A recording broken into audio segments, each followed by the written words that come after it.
What's going on, Jeromes? Daily Jeromes live stream back on a Wednesday. And yeah, just with good news. Adam Jerome, Ezekiel Thielen activated off a COVID-19 reserve list. So he'll practice today and be back for the Jacksonville Jaguars game. What's the flag for?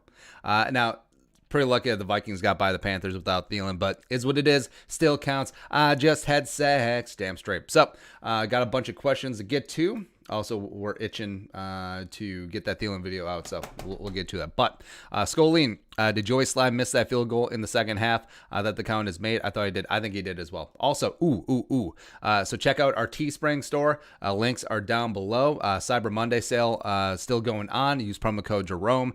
Save and get some stuff. And also, producer Ellie is working on What's the Fleek for, as well as TCO PC Bar and Grill shirts will be up quite shortly. So hit that up. Next up, Only Charlie. Did anyone else hold their breath when they see Kirk drop back to pass? No, you're the only one. Luke Gillette, just imagine Kirk and Dalvin behind Cleveland, Jones, Bradbury, Onwenu, as well as O'Neal. Yeah, Onwenu coming out of Michigan. Man, like Cesar Ruiz got all the love for that Michigan offensive line. Onwenu was pretty solid as well. But yeah, the Vikings, instead of taking the best rookie guard in the NFL, they took a return specialist that they've had to bench twice. Great. Tim Sprague, what's the Flag Force shirts coming out soon or what? Yep, they're on their way. Wade Swander, love your show. How have you felt about Gladney's play? I feel like for being a rookie with no preseason training camp, he's done really well against solid receiver scope. He's improved every single week ever since he got thrown in. Well, really, since he got thrown in against the Colts, he has gotten better every single week. Now, everyone was down against the Cowboys. It was less than ideal, but nah. Joe Stupka. But also, you do see Gladney, especially in red zone. There are some really big miscommunications still, but I think that's just growing pains, something that they got to work on. Joe Stupka, have you ever considered making a TikTok? I think you'd be hilarious and control the Bears and Packers fans. I'm scared, man. Communists scare me. MJ the GOAT. I don't know why I think I can say something because I can't. I have no more questions about this season. It's only watch and see skull production value. R-Free, what's your thoughts on Carson Wentz? Garbage. Is he not as good as everyone thought or victim of surroundings? Would you take a shot at him if the Eagles unload his contract? Well, I don't think they can. I think they have him for at least 2 more years because of the dead cap situation. But I was intrigued by Wentz coming out of NDSU. Durability was a concern, but you saw 2017 before he tore his ACL, like he was playing at an MVP type level. And sure, you can blame surroundings in Philly, all the injuries on the offensive line, as well as that receiver. But I mean, Wentz wasn't looking good last year either. All right, and also, if you truly are a franchise quarterback, you should be able to elevate your play. I mean, look what Russ is doing in Seattle. So, yeah. Mark Jr. Is it really worst case scenario that Minnesota doesn't go QB this draft, instead try to build off what Cousins is doing now if he can play like this? I think it would be, especially given that the Vikings already have 10 draft picks. We'll probably end up with 12 or 13. So if they don't spend a single damn one, especially a high one on quarterback, I mean, what are they doing? What are they doing? Andy Shung, if you had to choose between watching the Vikings easily dominate everyone in their schedule or watching them barely steal a win from each team, which would you want to see? And which do you think is the best for team's morale? Well, for team morale, dominating everyone every single week, that can breed complacency. Guys maybe don't work as hard.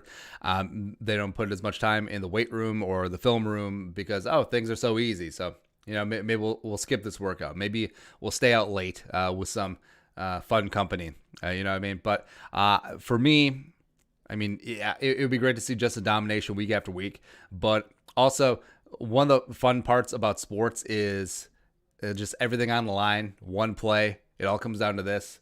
Game 7 situations. Yeah, I mean, it is a lot of fun. Win, lose, or draw. Well, not lose or draw. Daniel Olson. How'd the Bears actually go from 5-1 to 5-6 because they're the biggest frauds in NFL history? Randy Moss is the boss. Do we really want to win the division this season, looking at how we have been playing at home this year? I think that's being fooled by randomness. I think that it's since every home game is essentially like a neutral site game, I don't put too much stock in any of it because The teams that don't allow like real fans in the building, it really is. You only get the advantage of not having to travel. So, Kevin Ace, did you see the Tyreek Hill clip where he said Pat Mahomes was trash when he got to training camp? I mean, yeah, you just take another Big 12 quarterback. Oh, cool. You can run the air raid. Great. How many plays are in your playbook? Like 7? Great. But yeah, that turned around quickly, huh? Blazing Inc. 3. Conspiracy, did Sly miss that kick? Yes, he did. Pulford Skull, I've watched a lot of Teddy's games this year, and I just don't think we'd be better off with him except have a few more dollars. He can move the ball a little bit better, but Kirk makes much. I think that Teddy has this unique ability to have his teammates love and believe in him, which is important for a quarterback. I've never got that vibe from Kirk, but also Kirk's highs are higher than Teddy's highs, but Kirk's lows are a lot lower than Teddy's lows and more numerous. So, I mean, that's the trade-off, right? So just having a guy that's consistently like that, man, Teddy really did miss DJ Moore at the end of that game, though, man. That's rough. But Teddy dropped a couple times. But Kirk can be up here on a given day. Kirk can be down here on a given day. So it's highly variant. Westworld.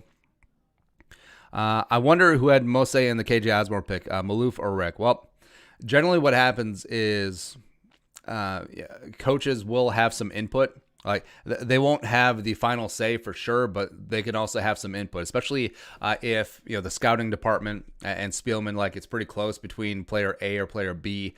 Sometimes they'll ask the coaches and Maloof, like most special teams coordinators, will have input as well. I mean, like when Kenny Polamalu fist pumping when they got Alexander Madison after they traded down 17,000 times in the third round last year. Like it matters. And also, of course, Zimmer will always get his toys. Samuel Halverstad. Could Anthony Barr come back as an edge rusher? He has to put on weight and could help a lot next year. It may be a little too little too late. Because if he had just been a hand-the-dirt defensive end the entire time his career, I think that he would be really solid by now. But, I mean, Zimmer just having to show off that he could make him into a strong side linebacker. Yeah. Pulford Skull. Shot an 8-point buck in the snow here in Tennessee this morning. Hey, congrats. Awesome. Got to get more snow in a couple days. Sat in the sand blizzard Monday. Yeah, it's always weird when Nashville, like the southern states, get more snow than us. It's been relatively nice up here. Let us know where we're watching from and give a couple shouts. I always like doing that. Shiver Timbers. After a win like this, Kirk should fire up his grill and serve a batch of his famous human kidneys. David Marin IV.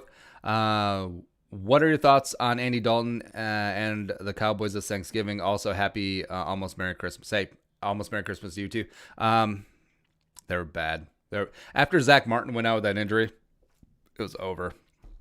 Over. Brady Miller. Could you do a video on safeties coming up in the draft? Because that's the only old position we have on the team. Yeah, a lot of offseason coming up. Kenneth, what would you include in the trade package for Desmond King if we could have gotten slightly more than Tennessee gave up? Eric Normal, do you see the Jaguars as a sneaky potential upset? Your thoughts? I do. I mean, the Jaguars are a lot better than the 110 record, even though you are what your record says you are. No, they are a young team. They gave the Browns everything they could handle on Sunday, so it's not going to be a cakewalk, man. I'm not here. Bring back Percy. Looking at you, Rick Spielman. God, it'd be funny. It would be funny. Zach Ballas, do you have any Vikings Christmas-themed decorations you can show off? I don't. I'm not a really big memorabilia guy, and the rest of the family could give two hoots about football, so no. Noodle 130. If the Vikings end up 9-7, in what scenarios could they make the playoffs? Like, what would need to happen for them to make it? Well, at 9-7, best chance would be Arizona dropping 2 against the Rams or 2 at any point. But yeah, I think the Rams are sort of sinking fast. But yeah, 10-6, controlling their own destiny, man. Brett G. I like Jacob Eason last year, who supposedly looked good in camp this year for the Colts. How would you compare some of last year's mid-tier quarterback guys to Eason?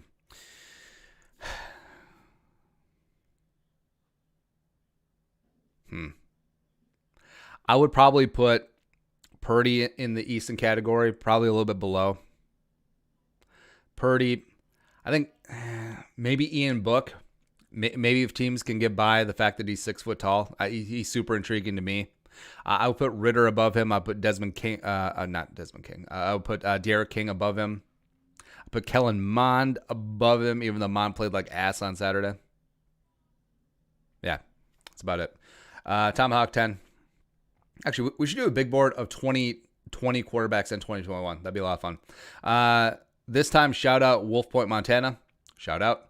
Question is, do you think Wanham and Hunter could be our next big left and right? Maybe Pierce would be spicy. I think Wanham certainly has that potential. And Afadi leads the team in pressure this year, just isn't closing like he did at times last year. So I think I would love to keep him around as like a utility defensive lineman, play a little inside and outside as well. But yeah, Wanham's potential is certainly up there. Let's see here. A couple shout outs. Tyler Skull from Coeur d'Alene, Idaho. Love Coeur d'Alene. Best kept secret in America. Camilo Clement, Panama. What up, Panama? Let's see here. Purple Rain, Skull from Wausau, Wisconsin. Brett Charles, Montana. Caleb S., Jordan, Minnesota. Tommy Johnson, Omaha. All right, you guys are the best. Thanks for coming along on the Daily Jeromes live stream. Next up is Zach Ballas, Mejia Megat, Oakdale. What up? JJ has 6 missed targets. Do you recall seeing anything on the All-22 that concerned you? 6 missed targets. Not particularly. There's a couple of like off balls that are just like, yeah, whatever. And I know people still roast them about dropping that one against the Cowboys. Yeah. John Anderson TV. Follow up on my last question. Would you be for the Vikings trade up for Wilson Lance and let him sit behind Cousins the rest of his contract? Or do you prefer we pick up someone like Desmond Ritter? Also, can I get a woo? Woo. I guess it would depend what the board looks like. Because like if Wyatt Davis or Cosme or Kwity Paye or other plays TBD were still on the board, I may prefer just to take them or potentially take them as opposed to trading up and getting Zach. God, Zach Wilson's so good though. I think Trey Lance could potentially fall just because he didn't play it this year through no fault of his own, except for that one stupid game. But Desmond Ritter's really good, man. Really, really good. Kevin Ace. I was looking at Jalen Reagor's tape this year.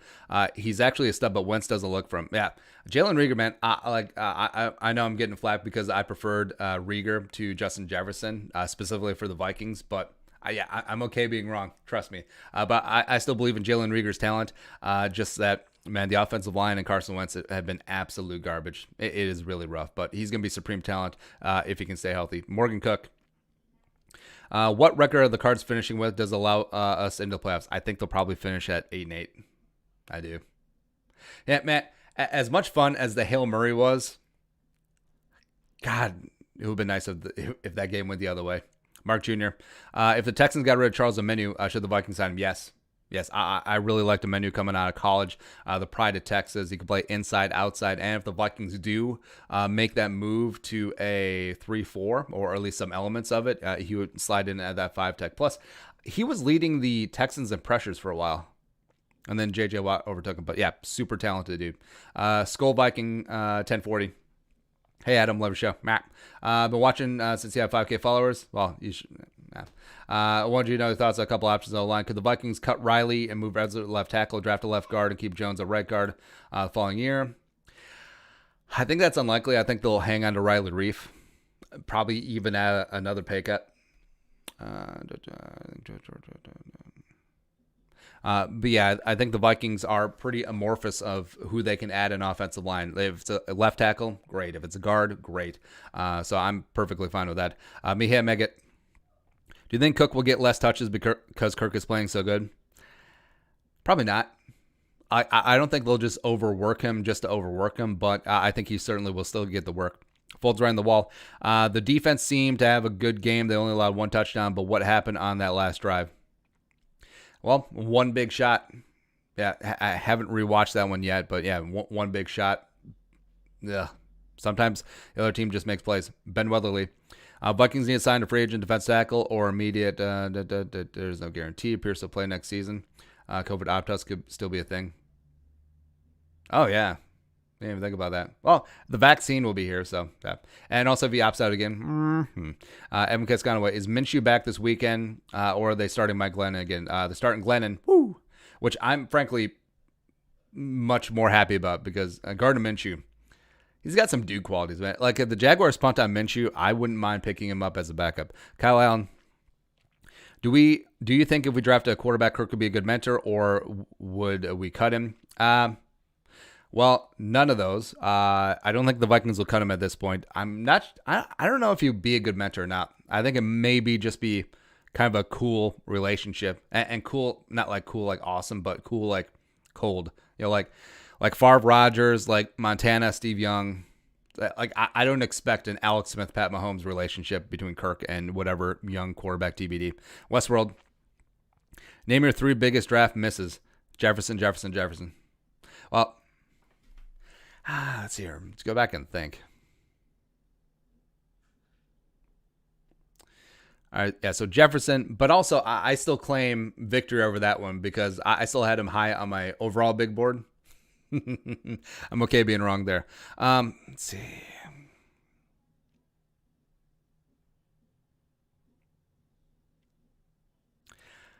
God, I'll have to think.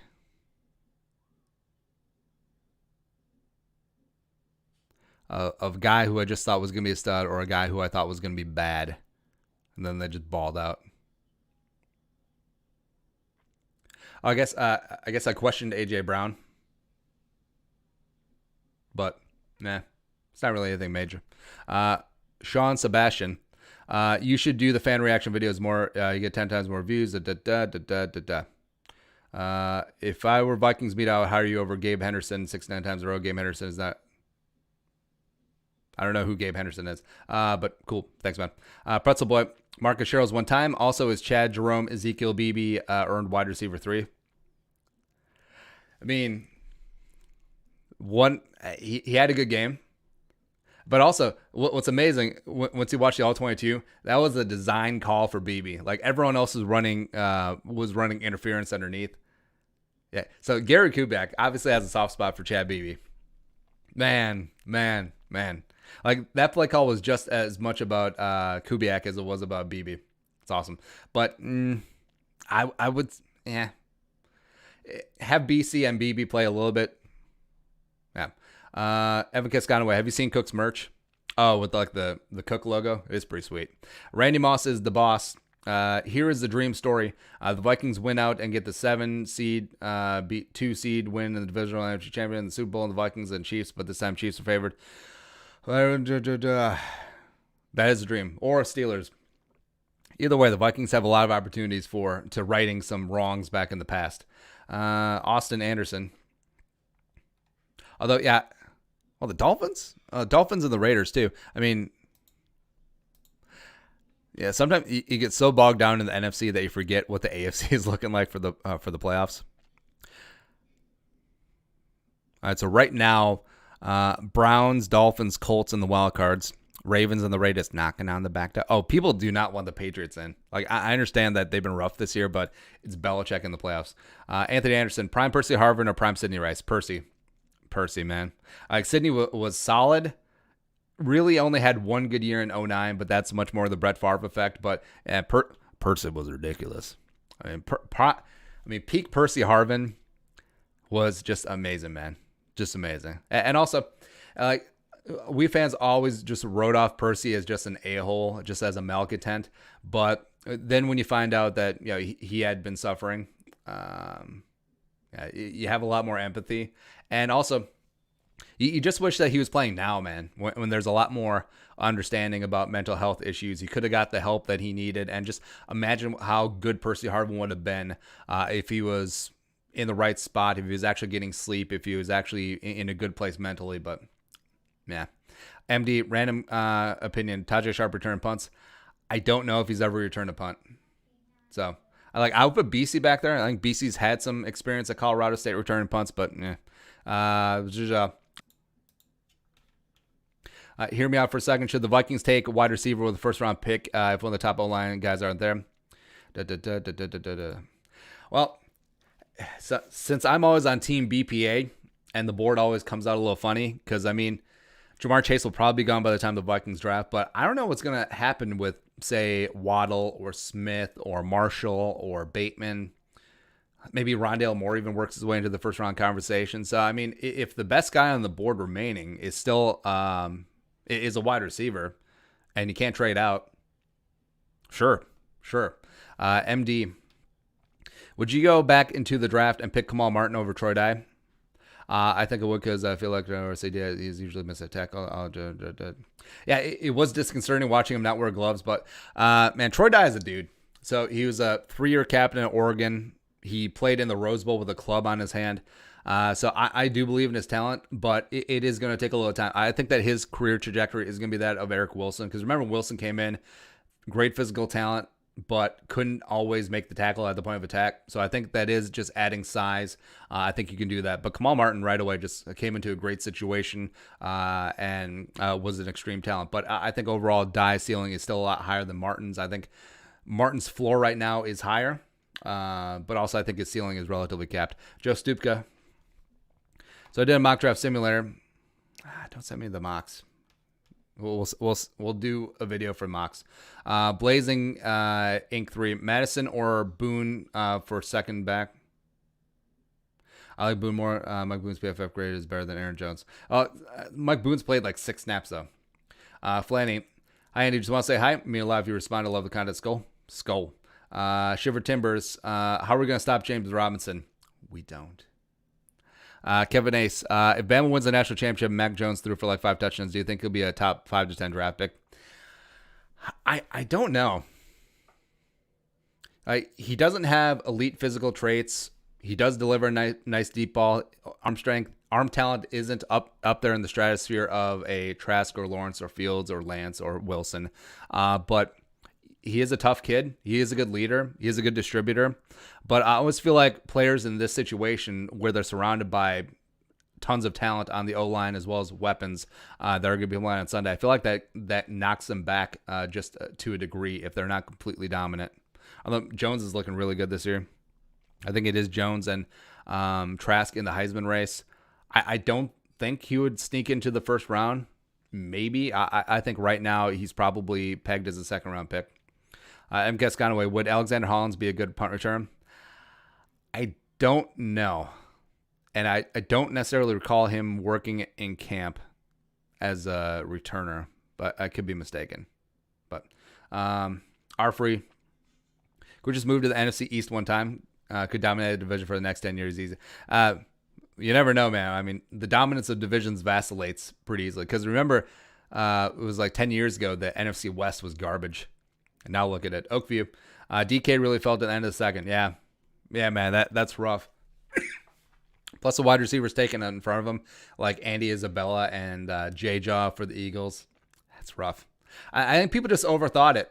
I think people just overthought, hey, this guy can't turn left because of his combine. But they're like, oh, he doesn't have to. Tyler, Chad Beebe over Don Beebe? Probably. I'm not here. Charles Johnson one time. No. MD, realistically, I think the top 3 defensive rookie of the year players want him, Chase Young and Jeremy Chin. Daniel Olson. Do you think the Vikings should have kept McDermott as a long snapper? Now, I always respect them taking shots, and it's clear that Cutting has talent, as evidence how we played last year, but yeah. Folds around the wall. Who is the best player at their position on the Vikings? Best player at their position. Probably Kendricks, since Kendricks is the best linebacker in the league. Next, I would go, well, Dalvin Kendricks 1 and 1A. Well, McCaffrey is still around, so, and Henry is still around. So I'll go Kendricks, Dalvin, Harrison, Jefferson. Yeah. Next up is Camille Clement. What is the most underrated number in NFL history? I think the most underrated number is Paul Malu, Cliff Harris, and Larry Brown, the running back. Okay. I've always liked 47. 47 is a good number. So you got John Lynch. You have Joey Browner. I I feel like we're missing like another good 47 as well. Also, going way back in the day, like when wide receivers used to wear 40 numbers, like Paul Warfield wore 42. I like that. I Goddard one. Given that the NFC East is going to have a team with a losing record win that division, I want the NFL to give it's a fine system. Vikings O-line and cornerbacks PFF grades. Okay. Jay Harris, 1569. If the Vikings don't make the playoffs and are going from a Super Bowl contender, even final playoffs, is it time to fire Rick Spielman or a package firing Zimmer as well? Nah, I think they will get a scholarship because of injuries as well as Rona this year. Viking Jerome, where's Wabi? I don't know. Evan Cascanaway. Have you seen Sendejo this season? He's been awful. He's never been the same since Michael Thomas took that cheap shot on him in the Minneapolis Miracle game. It's just unfortunate, but yeah. So that's it. That is the Daily Jerome's live stream for today. Sorry for cutting it a little bit short. Sorry for being late, but we got to get cracking on the stealing thing. Return from COVID. Woo! Getting after it. But again, promo code Jerome in our Teespring store. Save big on our cyber sale. Also, we're going to have like Christmas sales or something. Plus, we're going to have new items. Producer Ellie's crack-a-lacking on that. You guys are the best. Thanks for coming along. We'll see you tomorrow. Skull production value.